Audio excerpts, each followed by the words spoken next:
हाथ जोड़ लेंगे सर। मोक्षमार्गस्य नेतारं भेत्तारं कर्मभूभृतां ज्ञातारं विश्वतत्त्वानां वन्दे तद्गुणलब्धये। देवादिदेव 1008 श्री आदिनाथ भगवान की जय। आचार्य भगवान श्री उमा स्वामी महाराज की जय। 3 कम 9 करोड़ महामुनिराजों की जय। तो अपन स्वाध्याय शुरू करेंगे। पहले अपन ने जो पहले सूत्र पढ़े थे उनका एक बार रिवीजन कर लेंगे। तो अपन ने 5 सूत्र उसकी पिछली वाली क्लास में पढ़े थे, तो वो देखते हैं। तो सबसे पहले अपन ने अब सब ज्ञान जो हो गए थे वो अपने कंप्लीट हो गए थे, ठीक है। मति ज्ञान, श्रुत ज्ञान, अवधि ज्ञान, मनःपर्यय ज्ञान और केवल ज्ञान, ये पांचों ज्ञान कंप्लीट हो गए थे। अब अपन ने जो अगले सूत्र देखना चालू करे थे उसमें अपन ने देखा था किस किस ज्ञान का क्या क्या विषय होता है, ठीक है। तो उसके लिए अपन ने सबसे पहले एक सूत्र देखा था, मतिश्रुतयोर निबंधो द्रव्येश व सर्व पर्यायेषु, ठीक है। तो मति ज्ञान और श्रुत ज्ञान, इन दोनों के विषय के बारे में बता रहे हैं। तो मति ज्ञान और श्रुत ज्ञान का जो संबंध होता है वो सभी द्रव्यों से और असर्व पर्याय मतलब कुछ पर्यायों से होता है, ठीक है। तो मति ज्ञान और श्रुत ज्ञान किसको ग्रहण करेगा? 6 द्रव्यों को ग्रहण कर लेगा। कौन से 6 द्रव्य होते हैं? जीव, पुद्गल, धर्म, अधर्म, आकाश और काल, 6 द्रव्य और उनकी कुछ पर्याय। सर्व पर्यायों को ग्रहण करने की क्षमता मति ज्ञान और श्रुत ज्ञान के पास नहीं है, ठीक है। क्यों? क्योंकि ये ज्ञान क्षयोपशम से उत्पन्न होने वाले ज्ञान है, ठीक है। तो अब ये जो है रूपी द्रव्यों को और अरूपी मतलब मूर्तिक और अमूर्तिक दोनों द्रव्यों को ग्रहण करेगा।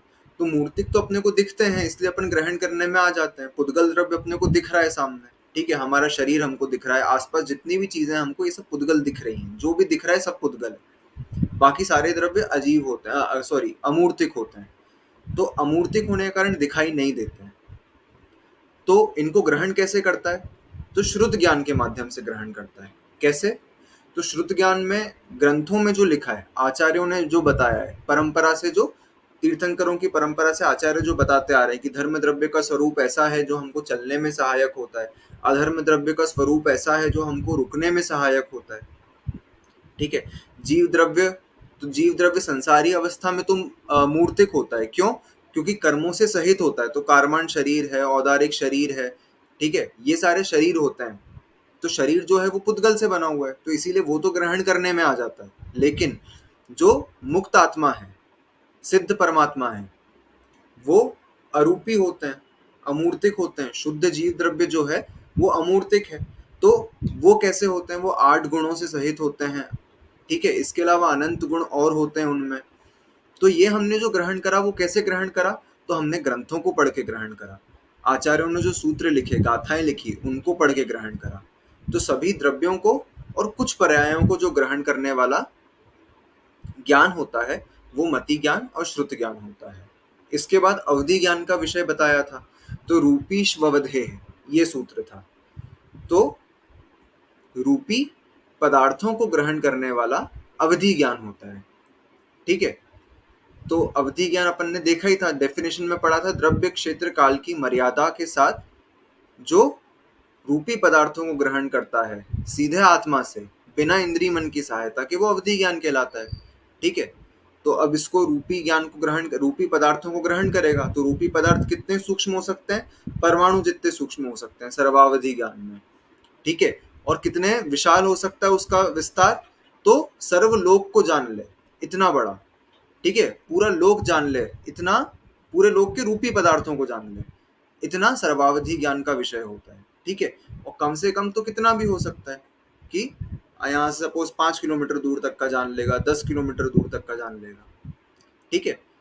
तो वो रूपी पदार्थ बिना उसको इंद्रियों के से बिना देखे, बिना सूंघे, बिना स्पर्श किए बता देगा। तो ये अवधि ज्ञान का विषय रूपी पदार्थों को जानने का होता है। फिर उसके बाद तदनंत भागे मनः पर्ययस्य, तदनंत भागे मनः पर्ययस्य, इसका मतलब क्या हो गया था? तत् अनंत भागे। तत् कौन? तो उसके पहले जिस ज्ञान का वर्णन पढ़ रहे हैं अपन, तो तत् मतलब पिछले सूत्र से ग्रहण करना है, तो अवधि ज्ञान। अनंत भागे। तो अवधि ज्ञान में जो विषय ग्रहण किया है उसका अनंतवा भाग, मतलब उससे भी कितना सूक्ष्म, अनंत गुना सूक्ष्म, मनः पर्ययस्य। तो मनः पर्यय ज्ञान का विषय अवधि ज्ञान के विषय से अनंत गुना सूक्ष्म होता है। इसका एक एग्जाम्पल अपन ने इस प्रकार लिया था कि अपन देखते हैं बूंदी का लड्डू, अगर तो अवधि ज्ञानी से पूछे अपन कि इस बूंदी के लड्डू में बूंदी कितनी है, तो अवधि ज्ञानी वो बता देंगे। लेकिन उस बूंदी के अंदर, एक बूंदी के अंदर कितने बेसन के कण हैं, ये अगर अपन अवधि ज्ञानी से पूछने जाएंगे तो इतना सूक्ष्म उनका विषय नहीं है। ठीक है, लेकिन मनः पर्यय ज्ञान का विषय अवधि ज्ञान से अनंत गुना सूक्ष्म होने के कारण वो हमको ये भी बता देंगे कि उस एक बूंदी में कितने बेसन के कण हैं, मतलब वो इतनी सूक्ष्म चीजें देख लेते हैं। ठीक है, ये मनः पर्यय ज्ञान का विषय हो गया। फिर केवल ज्ञान का विषय, सर्व द्रव्य पर्यायेषु केवलस्य। ठीक है, केवल ज्ञान का विषय क्या होता है, सभी द्रव्यों की अनंत पर्याय, ये केवल ज्ञान का विषय है। इसमें अपन ने देखा था एक विशेष चीज कि केवली जो है वो सभी पर्यायों को नहीं जानते हैं, अनंत को अनंत रूप से जानते हैं। क्योंकि अगर सभी को जान लेंगे तो मतलब मेरी पूरी पढ़ाई कंप्लीट हो गई, मैंने सब कुछ पढ़ लिया, तो मतलब मैंने कहीं से शुरू करा था और कहीं पर खत्म कर दिया, कंप्लीट हो गया मेरा। ऐसा कंप्लीट तो कहीं होता ही नहीं है पर्यायों में। पर्याय तो अनादि हैं और अनंत हैं, शुरुआत उसकी कुछ नहीं है और अंत भी कुछ नहीं है, तो अनंत हैं वो। ठीक है, तो अनंत को अनंत रूप से जानेंगे वो। सभी द्रव्यों की, छयों द्रव्यों की अनंत पर्यायों को जो ज्ञान जानता है उसको केवल ज्ञान कहते हैं। ठीक है, ये वाला अपना सूत्र हो गया। इसके बाद वाला सूत्र, एकादीनि भाज्यानि युगपदे कस्मिन्ना चतुर्भ्यः। तो एक साथ कितने ज्ञान हो सकते हैं। ठीक है, तो अपन ने देखा था कि शेष भैया कुछ बोलना है, डाउट वगैरह या कुछ पूछ। हाँ, ठीक, डाउट है कि जो मोक्ष है हाँ उसको अपन कह सकते कि मोक्ष जो है हाँ, तो हम अंतिम पर्याय नहीं बोल सकते, उसके बाद तो कोई पर्याय ही नहीं है कि नहीं आप मुक्त हो गए हो। उसमें भी जो है जीव में निरंतर उत्पाद व द्रव्य चलता रहता है, तो उसमें भी ज्ञान की नई नई पर्याय आती रहती है। ठीक है, अच्छा। तो अपन अपन देखते हैं द्रव्य गुण पर्याय ये होता है। ठीक है, ये क्रम होता है। तो हाँ द्रव्य हाँ की तो अल्टीमेट शुद्ध स्टेट आ गई है, लेकिन उसमें जो गुण हाँ है, जैसे सुख आदि गुण है, हाँ। ठीक है, ज्ञान आदि गुण है, दर्शन आदि गुण है। अच्छा, इसलिए अनंत सुख अनंत आदि बोलते हैं, इसलिए उसको अनंत ही अपन कंसिडर हाँ, करें, तो क्या उसको है अंतिम इसमें, नहीं बोल सकते। हाँ इसका कोई अंत नहीं है। तो सुख की एंड नई नहीं नई है। पर्याय आती रहेगी, ज्ञान की नई नई पर्याय आती रहेंगी उनके अंदर। ठीक ठीक है, ओके। ठीक है, तो थैंक यू। गुणों गुणों में चेंज होता जा रहा है, मतलब गुण तो वही है, उसकी गुण की पर्याय चेंज होती जा रही है। हाँ, तो अपन ने देखा था कम से कम होगा तो कौन सा ज्ञान होगा, केवल ज्ञान, एक ज्ञान होगा सिर्फ। ठीक है, जब केवल ज्ञान होता है तो साथ में और कोई ज्ञान नहीं रहता, क्योंकि बाकी ज्ञान जो है वो कर्मों के क्षयोपशम से उत्पन्न होने वाले ज्ञान है, और केवल ज्ञान जो है वो पूरा ज्ञानावरण कर्म क्षय हो गया। ठीक है, जब कर्म ही क्षय हो गया तो उसमें क्षयोपशम की कोई बात ही नहीं रह जाती है। तो अगर कम से कम कोई ज्ञान होगा तो एक ज्ञान होगा, और वो होगा केवल ज्ञान। अब दो ज्ञान, तो दो ज्ञान के धारी तो अपन सभी जीव हैं, कौन से, मति और श्रुत। जब दो ज्ञान होंगे तो कौन से ज्ञान होंगे, मति और श्रुत, दो ज्ञान। अब तीन ज्ञान, तीन ज्ञान कौन कौन से एक साथ एक आत्मा में हो सकते हैं, तो मति ज्ञान, श्रुत ज्ञान, अवधि ज्ञान, अथवा मति ज्ञान, श्रुत ज्ञान, मनः पर्यय ज्ञान। ठीक है, ये ज्ञान आत्मा में एक साथ हो सकता है। जरूरी नहीं है कि मति ज्ञान, श्रुत ज्ञान, अवधि ज्ञान और फिर मनः पर्यय ज्ञान यही क्रम हो। ठीक है, बिना अवधि ज्ञान प्राप्त किए भी मनः पर्यय ज्ञान प्राप्त किया जा सकता है। ठीक है, तो ये क्रम हो गया। अब चार ज्ञान एक साथ अगर एक आत्मा में हो तो कौन कौन से चार ज्ञान हो सकते हैं, मति, श्रुत, अवधि और मनः पर्यय, चारों ज्ञान हो गए। ठीक है, तो अपन ने इसमें देख लिया था कि तीर्थंकर भगवान जो होते हैं वो दीक्षा लेते हैं, और दीक्षा लेने के अंतर मुहूर्त बाद ही वो चार ज्ञान के धारी हो जाते हैं। ठीक है, इसलिए पंचकल्याणक में जब भगवान की दीक्षा होती है उसके तुरंत बाद उनके सामने चार दीपक प्रज्वलित किए जाते हैं जो चार ज्ञान के प्रतीक होते हैं। ठीक है, तो भगवान को एक साथ 4 ज्ञान होते हैं। कौन कौन से? मति, श्रुत, अवधि और मनः पर्याय। फिर जैसे ही केवल ज्ञान हो गया तो मात्र एक ज्ञान आत्मा में रह गया, बाकी सारे ज्ञान नहीं होते हैं तब, तो सिर्फ केवल ज्ञान। ठीक है, ये अपन ने देख लिया था पिछली क्लास में। अब अपन आगे के सूत्र पढ़ेंगे। सिर्फ 3 सूत्र बचे हैं अपने, इसके बाद अपना पहला अध्याय पूरा हो जाएगा। तो हाथ जोड़ लेंगे। आज का पहला सूत्र अपन देखेंगे। मति श्रुतावधयो विपर्ययश्च। मति श्रुतावधयो विपर्ययश्च। कनिका दीदी। हाँ, बोलती हूँ। मति श्रुतावधयो विपर्ययश्च। ठीक है, मति, श्रुत और अवधि ज्ञान, इनका विपरीत भी होता है। ठीक है, मतलब अपन ने जो पढ़ा था वो सम्यक ज्ञान का वर्णन पढ़ा था, तो अपन ने 5 ज्ञान पढ़े थे। ठीक है, तो 8 प्रकार के ज्ञान होते हैं। अट्ठवी होदी अपम मदिसुद होई अणाण नाणाणी, ये एक सूत्र आता है। ठीक है, 8 प्रकार के ज्ञान आत्मा में होते हैं, एक साथ तो नहीं लेकिन 8 प्रकार के ज्ञान होते हैं। मदिसुद होई अणाण नाणाणी, मदि, मति, श्रुत, अवधि, ये जो ज्ञान है ये ज्ञान रूप और अज्ञान रूप, मतलब सम्यक ज्ञान और मिथ्या ज्ञान दोनों हो सकते हैं। ठीक है, तो अपन ने क्या देखा? 8 प्रकार के ज्ञान। तो अपन 8 प्रकार के ज्ञान का नाम देखेंगे एक बार। मति ज्ञान, श्रुत ज्ञान, अवधि ज्ञान, मनः पर्यय ज्ञान, केवल ज्ञान। अब इसके बाद 3 मिथ्या ज्ञान होते हैं। तो इसमें से मति ज्ञान का मिथ्या हो गया कुमति, श्रुत ज्ञान का मिथ्या हो गया कुश्रुत, और अवधि ज्ञान का मिथ्या हो जाएगा कुअवधि ज्ञान या विभंगावधि ज्ञान। ठीक है, 8 प्रकार के ज्ञान में से 3 ज्ञान का मिथ्या भी होता है। ठीक है, अब क्यों मनः पर्यय ज्ञान का मिथ्या नहीं हो सकता? क्योंकि मनः पर्यय ज्ञान तो सम्यक दृष्टि मुनिराज को ही होता है, तो इसलिए सम्यक दर्शन अगर है तो उसका मिथ्या हो ही नहीं सकता। और केवल ज्ञान तो केवल ज्ञान है, उसका मिथ्या क्या होगा? ठीक है, तो ये ज्ञान मिथ्या दृष्टि जीव को अगर हुए तो ये कहलाएंगे मिथ्या ज्ञान, और यदि सम्यक दृष्टि जीव को हुए तो ये कहलाएंगे सम्यक ज्ञान। जैसे अभी अपने को अगर सम्यक दर्शन नहीं है, ज्ञान तो ज्ञान है ना अपने पास, तो अपन तत्वार्थ सूत्र पढ़ रहे हैं, तो क्या ये मिथ्या ज्ञान कहलाएगा? हाँ, ये मिथ्या ज्ञान कहलाएगा। क्यों? क्योंकि हम पढ़ तो रहे हैं, जान तो रहे हैं, लेकिन उस पर श्रद्धा नहीं कर रहे हैं। तो ज्ञान मिथ्या या सम्यक कब होता है? जब हम श्रद्धा सही करते हैं। जैसे इंद्रभूति गौतम मिथ्या दृष्टि थे। ठीक है, सौधर्मेंद्र उनको भगवान के समवशरण में लेके गया, तो मिथ्या दृष्टि जीव है, भगवान के दर्शन करे, दीक्षा ली और अंतर्मुहूर्त में द्वादशांग के पाठी हो गए थे।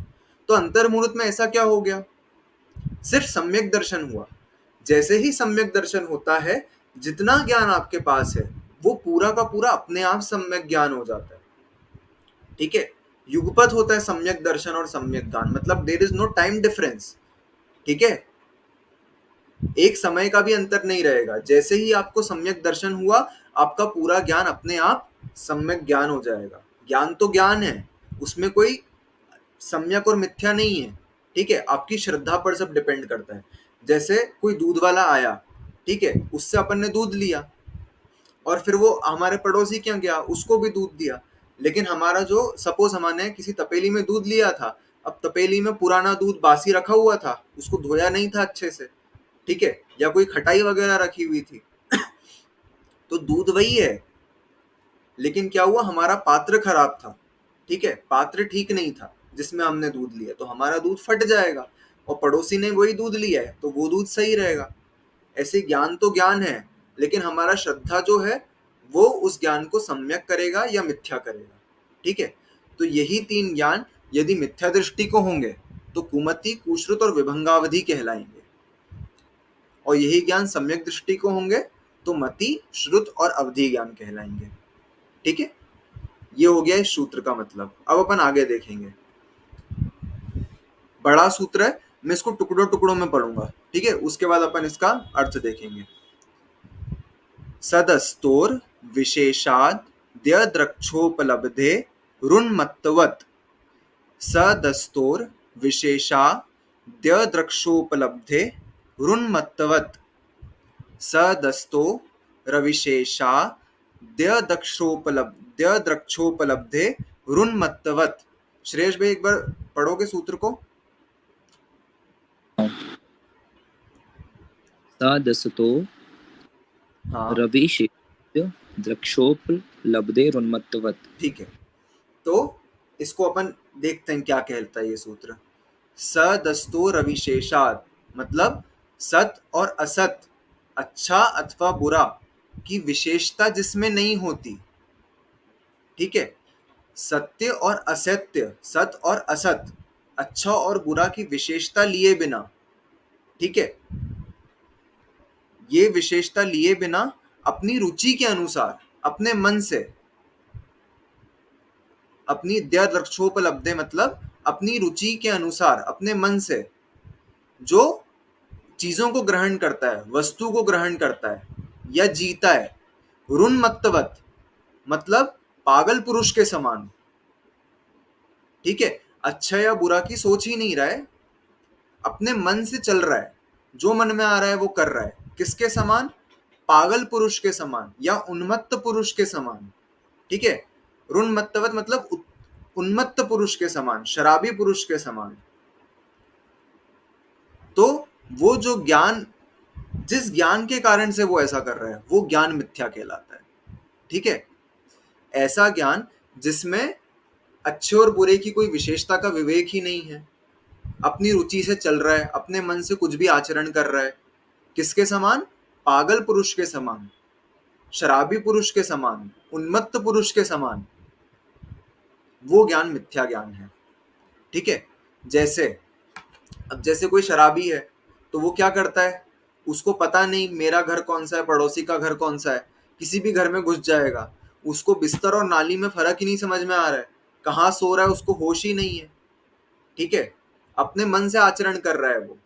जैसे जो जीव होते हैं उनको कोई विवेक ही नहीं होता है, संसार में जो भोग आसक्ति है, पंचेंद्री के विषय भोग हैं, उनमें लगे हुए हैं, उनको इस बात का होश ही नहीं है कि इससे हमारा संसार बढ़ रहा है, इससे हमारा पाप बंद होता है, इससे हमको दुर्गति मिलेगी। ठीक है, लेकिन उस पंचेंद्री के विषय भोगों में इतने आसक्त हैं, इतने आसक्त हैं कि बिल्कुल जैसे पागल पुरुष समाया उसमें रमा हुआ है, आत्मकल्याण की कोई चिंता ही नहीं है। ठीक है, कोई सम्यक दृष्टि जीव होगा तो पंचेंद्री के विषय भोगों में भले ही रहेगा, लेकिन उसकी उसमें आसक्ति नहीं रहती है। ठीक है, निरंतर आत्मकल्याण की भावना रहती है। मतलब उसको ऐसा लगता है कि ये सब चीजों को छोड़ना ही छोड़ना है, उसमें रमना नहीं है। ज्ञान धारा वैराग्य धारा सम्यक दृष्टि भवती नियतम ज्ञान वैराग्य शक्ति, ऐसा सूत्र आता है। मतलब उसमें वैराग्य धारा तो निरंतर चलती रहेगी, भले वो विषय भोगों के बीच में रहे। ठीक है, तो जिस प्रकार से उसको अपनी शराबी पुरुष को क्या होता है, अपने घर पड़ोसी के घर में अंतर नहीं है, उसको अपनी पत्नी और अपनी माँ में अंतर समझ नहीं आता। ठीक है, इतना नशे में धुत है कि अपनी माँ के साथ पत्नी जैसा व्यवहार करने लगे, उसको पत्नी कहने लगे, अपने मन से आचरण कर रहा है, मनमाना आचरण कर रहा है। ठीक है, तो ये जिस ज्ञान के कारण से होता है उसको मिथ्या ज्ञान कहते हैं। जिस प्रकार मिथ्या ज्ञान आपको ये नहीं बता पा रहा है कि आपकी जगह कहाँ पर है, आपको कहाँ सोना है, आपको बिस्तर में सोना है कि नाली में सोना है, जिस प्रकार से शराब का नशा आपको पागल बना रहा है, वैसे ही मिथ्या ज्ञान जो है आपको जगह जगह भटका रहा है, संसार में भटका रहा है। ये सूत्र का मतलब है।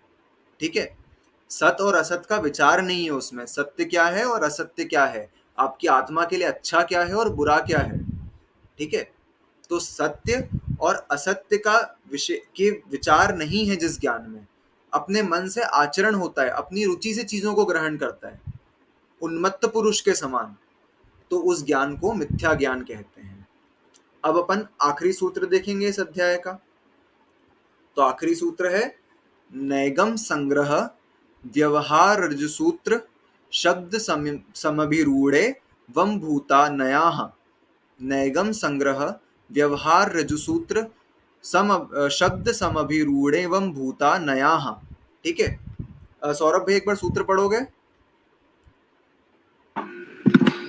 नैगम संग्रह व्यवहार रजुसूत्र शब्द समभिरूढ़ एवं भूता नया। ठीक है, तो अपन ने क्या देखा था, 5 प्रकार के ज्ञान जब देखे थे, मति श्रुत अवधि मनः पर्यय केवलानी ज्ञानम।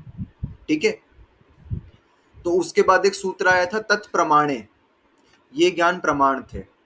तो अब जब अपन ने देख लिया है तो अपन तभी तक क्या पढ़ रहे थे, प्रमाण का वर्णन पढ़ रहे थे, ठीक है। सब ज्ञान का वर्णन अब पूर्ण हो गया। अब अपन ने एक सूत्र और देखा था इसके पहले, प्रमाण नयेरधिगमः। तो अब प्रमाण का वर्णन अपना पूर्ण हो गया।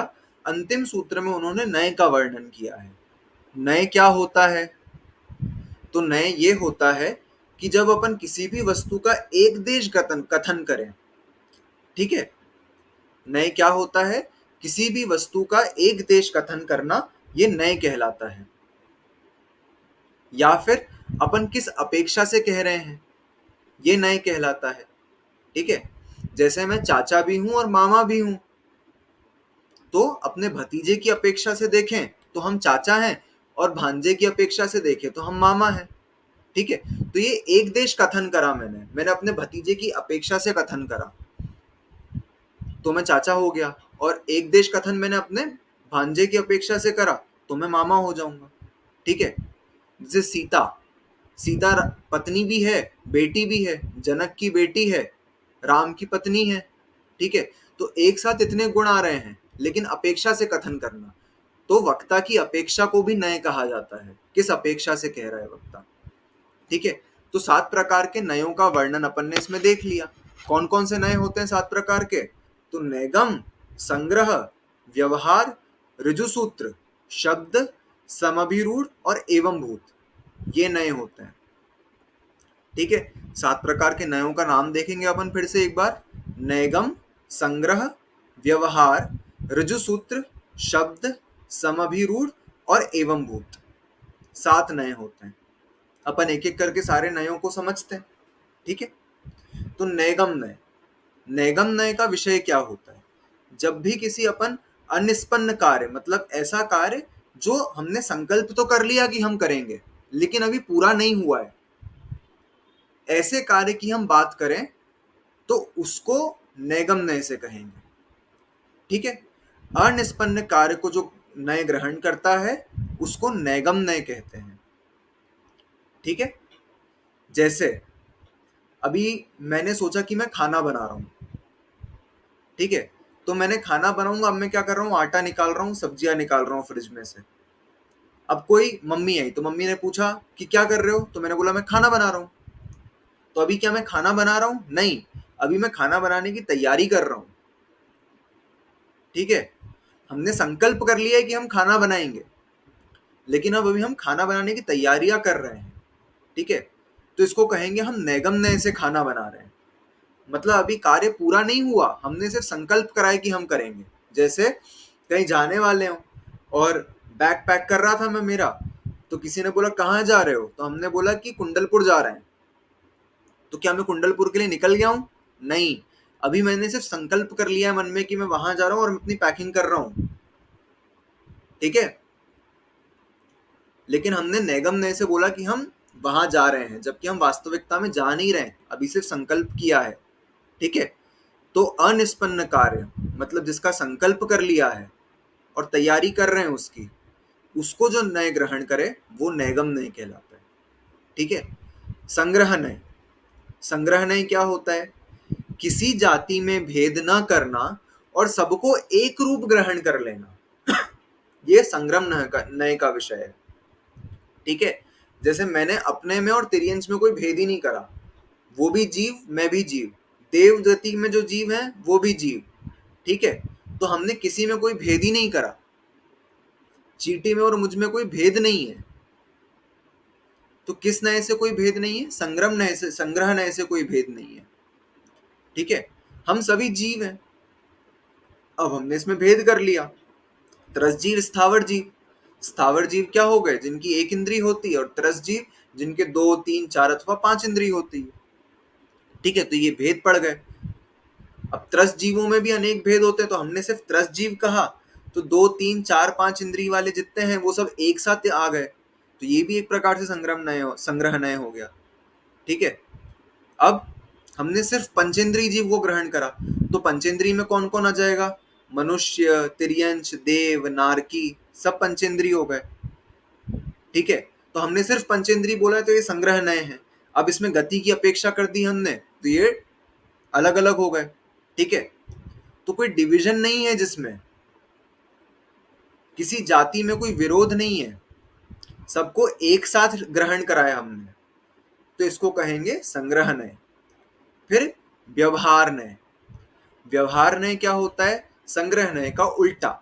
मतलब जैसे हमने इसमें अभेद जाना था सब चीजों को, वैसे व्यवहार नय में हम भेद रूप से जानेंगे। कैसे? जैसे मेरे में और तिर्यंच में अंतर है, ठीक है। लोग क्या करते हैं, हम में और सिद्ध परमात्मा में तो कोई अंतर ही नहीं है, ठीक है। वो भगवान है, हम भी भगवान आत्मा है, ऐसा तो मानते हैं। फिर सुअर कोई आ जाए घर के अंदर तो उसको डंडे मार के निकालेंगे, क्यों? वो भगवान आत्मा नहीं है क्या? तो वो भी भगवान आत्मा है, तो इसको व्यवहार नहीं लगाना पड़ेगा यहाँ पर, ठीक है। गतियों में अथवा चीजों में भेद मानना पड़ेगा, तो वो भेद जिस रूप से मानते हैं तो वो क्या कहलाता है? व्यवहार नय, ठीक है। भेद रूप जानना व्यवहार नय, एक साथ जानना संग्रह नय, ठीक है। ऋजु सूत्र नय।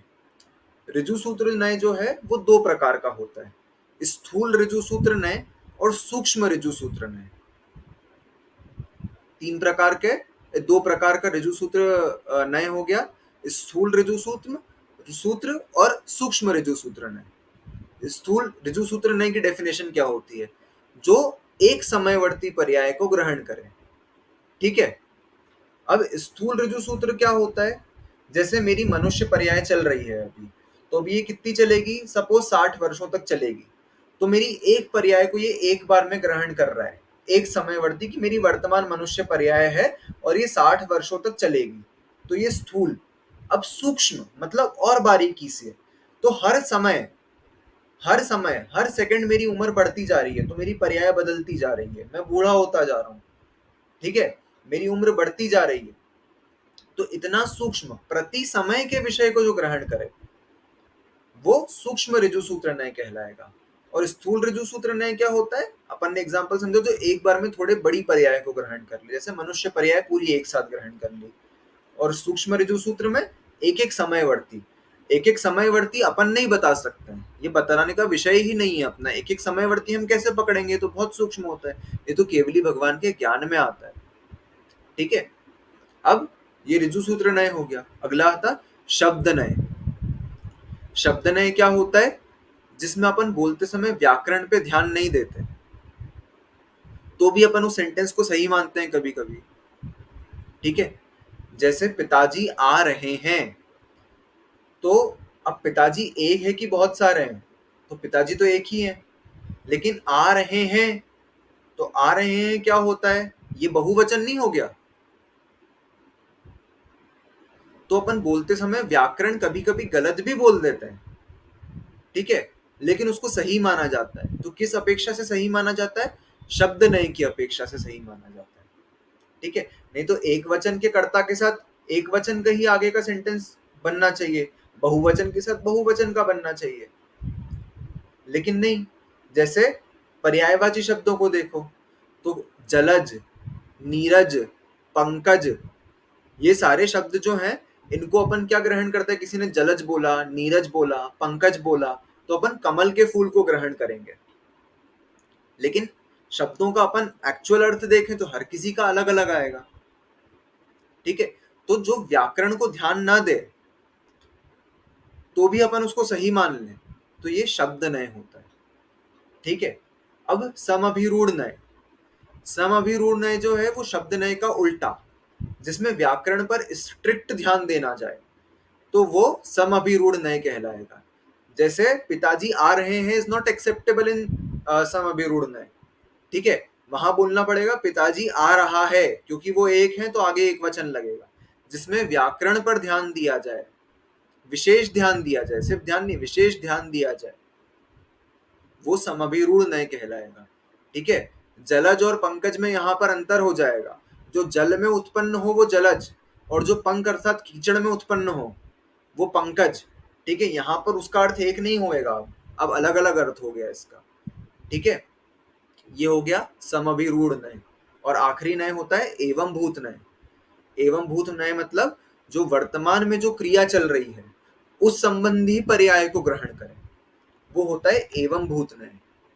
जैसे मैं अभी पढ़ा रहा हूं तो मैं शिक्षक, ठीक है, मैं पूजा कर रहा हूं तो उस समय पुजारी, कोई पढ़ रहा है तो उस समय विद्यार्थी, ठीक है, कोई कुछ सामान खरीद रहा है तो उस समय वो ग्राहक।